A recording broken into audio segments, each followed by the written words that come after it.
Breaking news. We interrupt a regularly scheduled life. 12:15 p.m., February 25th, 2005, Wichita.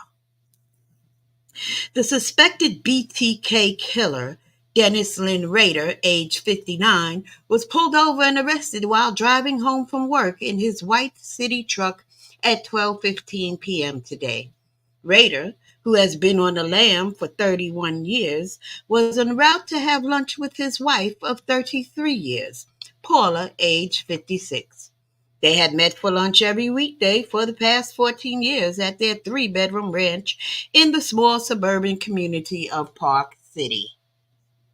Rader was arrested around the corner from his house, right near the crosswalk his kids used for years on their way to the nearby elementary school. Rader and his daughter Kerri, age 26, took long walks with their spaniels, Patches, and later Dudley, around the school and nearby neighborhoods throughout her younger years.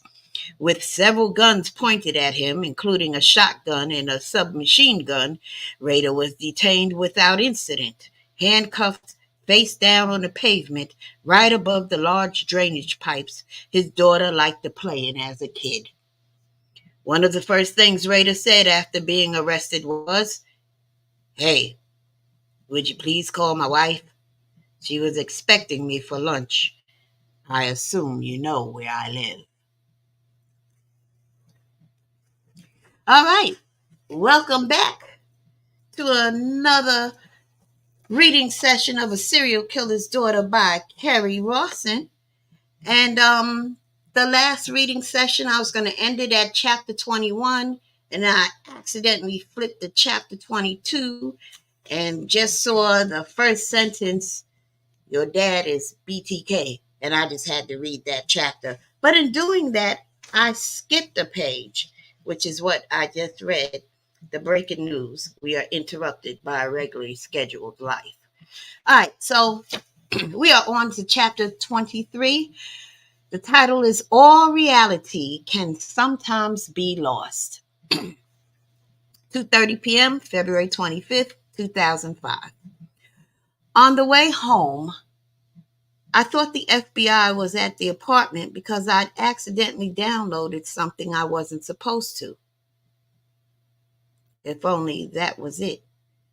Darian ran his hand through his hair, letting it rest there for a few moments, like he was stunned motionless. "There is a man. FBI. Your dad is..." Dad can't be. "I need to call my parents, my brother." Darren was pacing, occasionally walking over to his desk, jotting a note to himself. We had placed his computer desk in the corner of our living room so I could be near him, lounging on the couch, reading or watching TV while he sometimes worked late. Dad can't be. Dad is a man. FBI. My mind wandered again. I hadn't heard him. "Kerri, we need to go tell my boss, okay? And Kerri, can you cancel my teaching assignments you have? Um, any teaching assignments you have for the next few weeks?" Darian's voice was fading in and out and in. "Cancel work." I stared for some seconds and came back to Darian talking. He was looking at me, concerned, his eyes searching mine. "Kerri?" "Never mind, don't move. Stay on the couch. I'm going to pull down our family website. It might be a few weeks before the cache clears, though, and make a few phone calls, okay? Kerri, have you had lunch?" "Huh? Website? Cache? Lunch? No, not hungry." "You need to eat. We'll go pick something up. Let me call my dad first, okay?" "Okay." The neighbor lady had gone missing. She was murdered. Dad wasn't home. I was wearing a sleeveless light blue nightgown with tiny white flowers. I was sweaty. It got hot in the house when we lost power after a storm. They found her in the country. What if Dad? No, Dad had an alibi. He was camping. I lay down on the couch and rolled up into the fetal position. I broke my arm at church. I was 6. Mom told me 20 minutes before, get down out of those pine trees before you fall and break your arm. My elbow came out of my skin. They called it a compound fracture. Maybe if I lie here real still, I will stop shaking and the world will stop spinning and buzzing like it's white hot on fire. Dad slid a tray decorated with pink flowers under my deformed arm and wrapped it in dish towels. Dad carried me out of church, placing me in the back of our silver Oldsmobile station wagon. Mom rode in the back with me, gently stroking my hair and face. Dad drove to Wesley, going over the train tracks as slowly as he could as I let out screams with each bump. Maybe if I lie here real still. I was put on a gurney out in the emergency drive-up. They did x-rays. I got Cinderella stickers for cooperating. They took me to surgery a few hours later. I kept arguing with the nurses in the freezing room as I was falling asleep that my name was Nancy. Maybe if I lie here real still. I wasn't able to finish the first grade. We couldn't go to Padre Island in June. Dad wasn't pleased our trip was canceled, all because of me and my broken arm with the 3 metal pins sticking out that had to be wiped with stinky brown iodine every day. I disappointed him. He wanted to go away on vacation. Our neighbor lady had gone missing. Then I broke my arm at church. I was 6. Maybe if I lie here real still. I don't remember Darian coaxing me from the couch to our car that cold, empty afternoon, although I can bet I was walking in a slow shuffle, holding onto walls and the porch railing. It wasn't just my body that was shaking, my brain was too. My mind was trying to fight off a total implosion. In self-preservation, it was trying to quiet down, to begin fixing itself, and my body was slowing, trying to follow. I don't remember the drive-through at Arby's, but I do recall trying to choke down a roast beef and cheddar sandwich, riding in the car to Darian's office. It'll be a long time before I have another one of those. I don't remember walking into the office, shaking, tears rolling down my face, but I do remember the kindness his boss showed us. His eyes looking into mine, concerned, saying he'd do anything to help us. I do remember Darian standing up for his new boss 18 months ago when my dad made some off-the-wall, sideways comment about the type of people who hired Darian. And I remember Darian saying firmly and proudly, my new boss out of everyone in this country has given me a job, taken a chance on me, on us, gesturing to me. Dad's comment stung, and I was in awe of my new husband, but I stayed silent like a coward, knowing it would cost me if I spoke up against my dad. I don't remember driving home except for trying to keep my lunch down as we rounded a couple of Michigan lefts.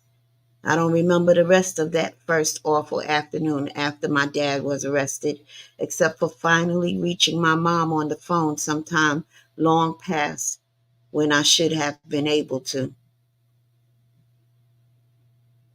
The FBI, the police back home, they should have let us talk to each other.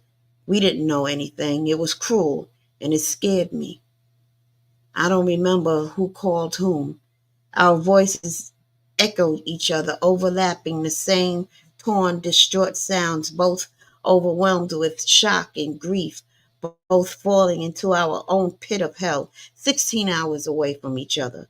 I kept telling the police they'd made a terrible mistake. They won't listen to me. Me too, Mama, me too. I've been worried sick about you, about Brian. Have you talked to him? I can't reach him. Mom was being kept in the dark, like me. Then she spoke in a rapid, frightened tone. When I was leaving work to drive home for lunch, I saw a helicopter fly over toward Park City. I wondered, who were they going after now? I'd seen unmarked cars parked on our street this past week. I figured it had to do with a drug house. While I was sitting at the kitchen table eating lunch, waiting for your father to come home, I heard a knock on the door. Police said I had to leave right then, needed to go with them. And I asked for my purse. I needed my medicine, my inhalers. And they went back and got them. I was taken downtown to be questioned. And soon I heard your grandma Dorothy's voice and your uncles, and then more family. And they all had been picked up and brought in. We all told the police, you've got the wrong guy, like they had in December. They aren't listening to me. They are in the house now, and I don't know when they will leave. I'm staying with family. My mom was getting more upset, her voice fading in and out, stopping mid-sentence. I was having a hard time following. Mom, I'm so sorry this is happening. I love you. Is Uncle Bob there or someone else I can talk to? Dad was arrested, Mom was picked up, and my brother and I were notified halfway across the country, all at the same time. A calculated coordination planned by the Wichita Police, the FBI, and the Kansas Bureau of Investigation, KBI. The Badgers got their man. The world was breaking under my family's feet, and nothing would ever be the same again. 8 p.m. Your father is confessing. To what? What is he confessing to? Murders, BTKs. Oh. We also found evidence in your parents' house linking your dad, the BTK, to the murders. An FBI agent was on the phone Friday evening. I don't remember if it was the agent who notified us of Dad's arrest or another one. I don't remember if I called them or they called me. In my house? In my house? What was in my house? Evidence from the murders found under a false bottom space in your parents' hallway under a drawer. Your father told us where to look. Oh, evidence. Murders. He told them where to look. We'd walk down that hallway umpteen times a day. It connected our 3 bedrooms. We kept linens in the top cabinet, a catch-all in the middle, a drawer with old towels and socks in the bottom, cleaning rags. We rode out umpteen tornado warnings in that hallway with all the bedroom doors shut, listening to KFDI over the battery-operated radio, hunkered down with blankets. Dad would stand watch on the front porch and get scolded by Mom for not being in the hallway with us. I had hugged Dad goodbye in that hallway 2 months ago. The media is going to start showing up tomorrow or Sunday. Your family is going to need to be careful. Start making some decisions now where you will be staying, with whom, if you're going to talk to anyone or not, what you're going to say. Right now we're having a very hard time believing it's true that Dad could be. My voice faded. I was getting upset again, or was still upset. I didn't really know. Yes, we understand. You have our number. Call us if anyone gives you problems. I hung up. Darian, Dad is confessing. The FBI says maybe if I say it out loud, it will make it true. At some point that evening, Darian and I went to our nearby grocery store. I don't think that was our normal for a Friday night. Neither of us were hungry, and I don't think we bought much. My brother called while I was standing in the frozen food aisle, contemplating cardboard pizzas. We started debriefing, but Darian interrupted. Shh, others will hear you.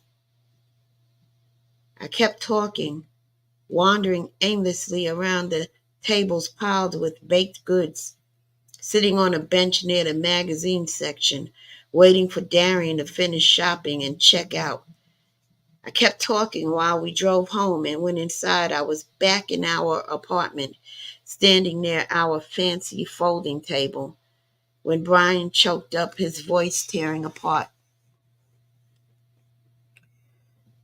We're going to be okay.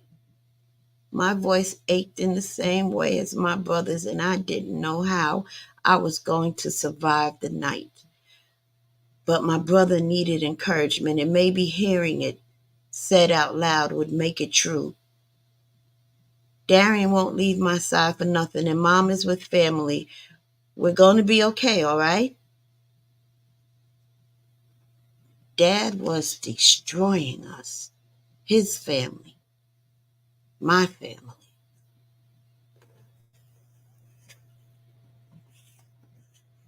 Okay, y'all, let me just take a break. I'm going to play some of this sucky music.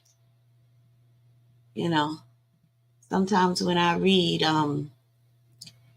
you know, sometimes you just got to take a break. I'll be right back.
We headed into chapter 24. Don't Google for an alibi. 10 p.m., February 25th, 2005. Late Friday evening, when I still thought Dad could be innocent, thought I could alibi him, thought I could help the man I loved, I Googled BTK. It was the worst mistake I've ever made. With every click, scroll, and news article, I tumbled into an abyss of despair and terror. I was assaulted by names and faces of victims, graphic crime scene photos, horrific details of violent murders. I didn't know which were cases my dad was accused of, what was internet myth, and what was fact. I didn't know how many murders my dad had been accused of committing. I searched for the national news articles I'd read over the past summer after BTK began communicating with police again. Searched for articles on the Eagle website. 8. He was wanted for 8 murders, including 2 children. Children. I wanted to vomit. 8 murders. That didn't include our neighbor, Mrs. Hedge. Had I given the FBI another murder of dads? 9? The next page are some pictures. And so are the next 2 pages. 3, 4. So I'll make a quick video at some point showing these pages of pictures. In fact, there's a bunch of them, so I'll make a video. There's a lot of pages of pictures. I'll make a video specifically for these patch of pages here with pictures, with dates and locations. Okay. I couldn't look away from the screen. I didn't tell Darian. I just sat there, continuing to expose myself to what would haunt me for a very long time to come.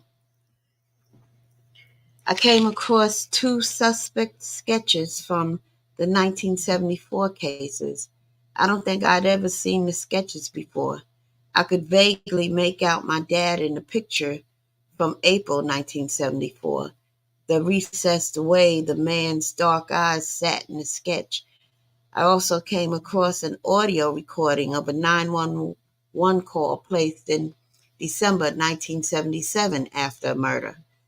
I had known of its existence even though it was released in 1979. You will find a homicide at 843. That is correct.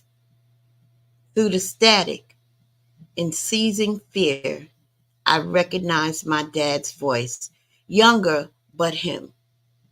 I picked up on the clipped, curt, official way he could speak, especially his speaking to uniforms, police officers, park rangers, fish and game wardens. Dad could shift not just his voice, but his posture. He could hold himself straighter, taller, tighten himself, hold back emotion, mimic them. He's making a report, calling in a homicide like a badge. Everything I'd ever known, loved, believed was falling down around me. My whole life was a lie from before I was born. I somehow made it out of my chair and staggered into the kitchen, holding on to the kitchen cabinets to get to the refrigerator. I reached up and grabbed a bottle of vodka left over from Darian's office Christmas party. I poured myself a shot in a white coffee mug with red hearts on it and attempted to down it. I'd only ever drunk liquor.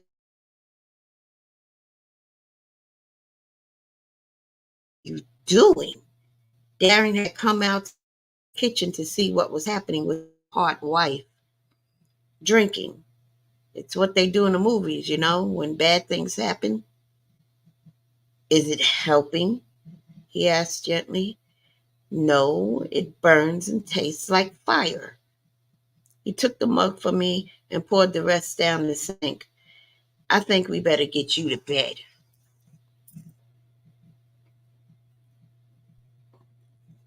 I don't want to sleep. I'm going to have some cake. And I proceeded to cut myself a sizable chunk of chocolate bundt cake, even though I wanted to heave. I regret that swig of fire and piece of cake, which sat in my stomach like a rock for a long time. Midnight. I don't know how I'm going to survive this. I think I am dead. Feel dead. Nothing. Feel nothing. Am nothing. Dead. The worst day of my life spilled over into the next. Numb yet shaking, sometimes uncontrollably, I was falling more and more apart, disintegrating. Darian coaxed me to bed, but now I was too frightened to turn off my bedside lamp. I picked up my Bible from where it sat on a lower shelf on my nightstand, but I didn't have the strength to open it. I let it fall to the ground. Where are you, God? Michelle's photo in the light blue frame caught my eye. The night we lost Michelle was terrible. I didn't know how any of us would recover. Her photo sat next to my wooden angel whose twisted wings had now rusted. Growing up, my cousins had a brown lop-eared bunny I adored. I'd giggle when it twitched its little black nose. When I stood up with Andrea 6 years ago for her wedding, she had given me a ceramic topiary bunny that held dangly emerald earrings as a bridesmaid's gift. Now the bunny sat next to my picture of Michelle and my wooden angel. We had changed, though we still missed Michelle acutely. We survived, even with gaping holes still scarring over, falling in love, graduating from college, getting married. Dad walked me down the aisle, nervous and proud, trying to hold back tears. Love never fails. Life had continued forward. God was continuously bringing forth new life. Psalm 23 began running through my head. Even though I walk through the valley of the shadow of death, I need the light on tonight. I curled up next to Darian, putting my head on his chest. Darian was solid, tangible, in a world gone mad. I will fear no evil. That's okay, I'm not sure I can sleep. He wrapped his arms tight around me. For you are with me, your rod and your staff, they comfort me. Me either. I felt like I was going on watch, waiting for more harm to arrive at our door, on alert. No one to tell us we can stand down. I sat up frustrated, angry, done. To heck with it, I can't sleep here.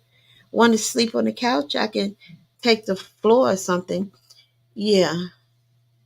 I grabbed our heavy brown comforter and my pillow, dragging them to the living room. The Lord is my shepherd, I shall not want.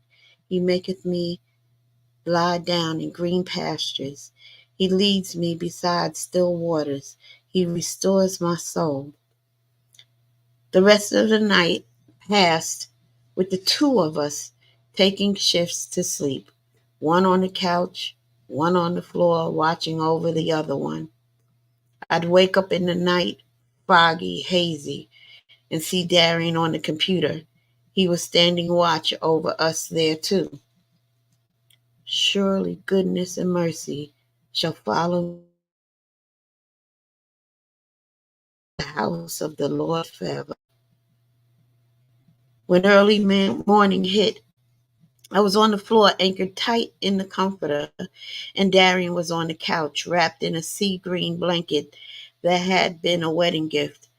For a moment, I didn't remember what had happened. I was on the floor in my living room. Oh, my brain stung. There was a knock. FBI, your dad isn't. My hands were shaking again. I sat up looking around, trying to figure out what time it was, and my eyes hurt, almost swollen shut from crying so much the day before. I lay back down, rolled up sideways into a ball, covering myself to my ears with my heavy comforter. Nothing on God's green earth that was covered in ice and snow was worth waking up for right now. 11 a.m. Saturday. Mid-morning, we were notified there would be a press conference in Wichita announcing my dad's arrest. Cable news would carry it live, but we didn't have cable. Next thing I remember, our friends in Texas held their phone up to their TV so we could listen in. Darian put his cell phone between us on the couch and turned up his speaker. Surreal insanity brought to us by bouncing airwaves all over the country. BTK is arrested, Wichita Police Chief Norman Williams announced. This was met with a good deal of cheering and clapping. Why are they cheering? They've just taken away my father. My shaking was getting worse. So was the stinging in my brain.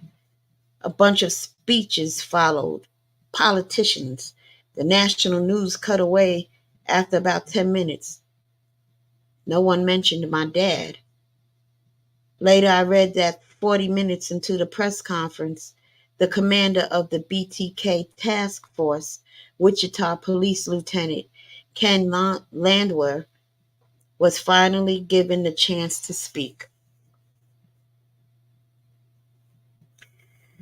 Yesterday afternoon, agents from the KBI, agents from the FBI, and members of the Wichita Police Department arrested Dennis Rader, 59, in Park City, Kansas, for the murders of Joseph, Julie, Josephine and Joseph Otero Jr., Catherine Bright, Shirley Vian Relford, Nancy Fox, and Vicki Wegerly. He was arrested for the first-degree murders of all those victims. Not long after the press conference, he was also charged with the first-degree murders of Maureen Hedge and Dolores Davis. 10. Dad.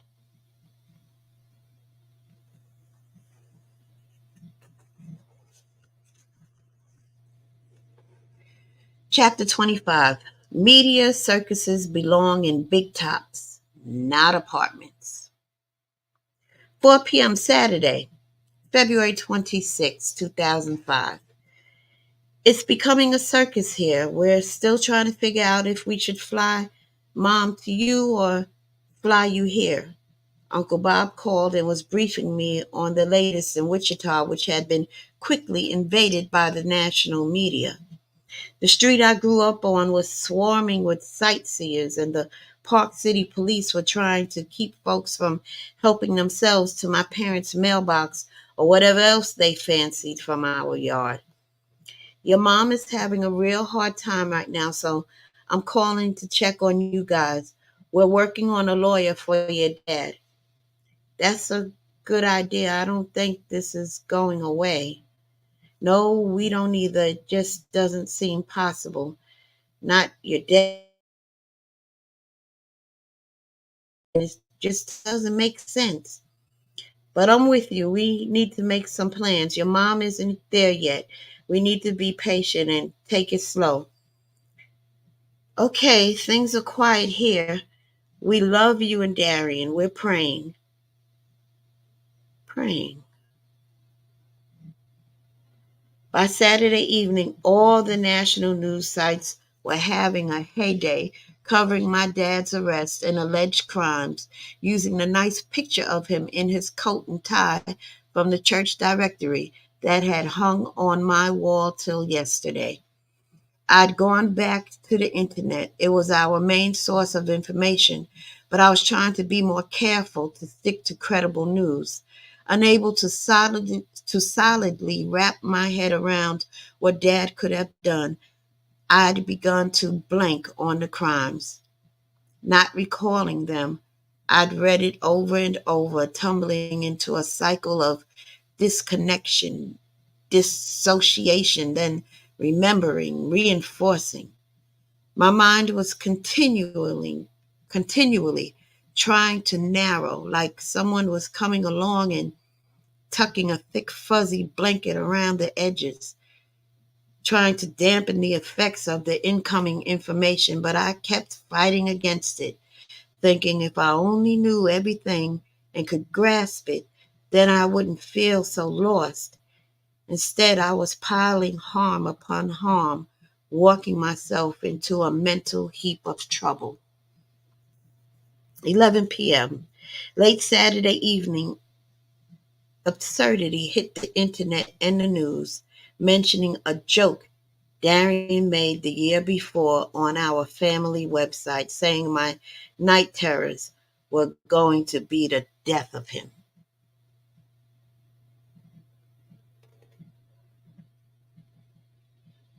The cache had not cleared in near enough time. I muttered half in my sleep about the pile of clothes in the corner of our bedroom looking like a little Mexican man. And now the internet thought I was a racist and assumed my murmurings had to do with the Otero family, who are of Puerto Rican descent. 4 members of a family, including 2 children, died. And this is what the internet comes up with? Then I stumbled across this headline from CNN. Report: daughter of BTK suspect alerted police. The story led with, The daughter of the man whom Wichita authorities arrested in the notorious BTK serial killings approached police with her suspicions and voluntarily gave them a blood sample. Wichita television station KAKE TV reported Saturday night. KAKE quoted sources as saying the blood of 26-year-old Kerri Rader, whose father, Dennis, was arrested Friday, came back as 90% DNA matched to the BTK killer. Police began surveillance on Dennis Rader after the results were determined.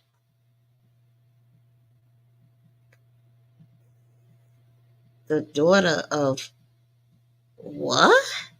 I alerted police. Blood sample? What blood sample? The national news was saying I turned in my dad. The national news based this on a local Wichita TV news, unnamed sources, no confirmation, no comment from the police. I gave them 2 cotton swabs for my mouth, no blood. Surveillance before the arrest? Nothing was making any sense, but now I was getting angry. Angry at the media, angry at the silence from the police.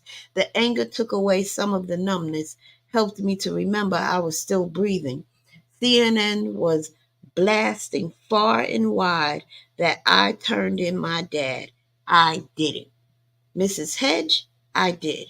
I was 6. I need my bed. Sunday, I slept in my bed the second night, but I woke up shaking again. There was a knock. FBI, your dad isn't. A vivid, detailed loop circled from the first day.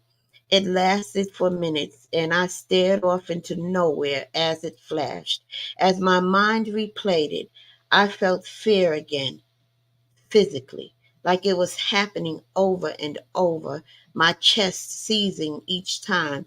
It would come and go of its own volition, as it already had several times since Friday. I couldn't seem to get rid of it any more than I could stop my body from shaking. I'd slept, at least to some degree, for 2 nights now, yet woke up still bamboozled. Darian can see the shaking.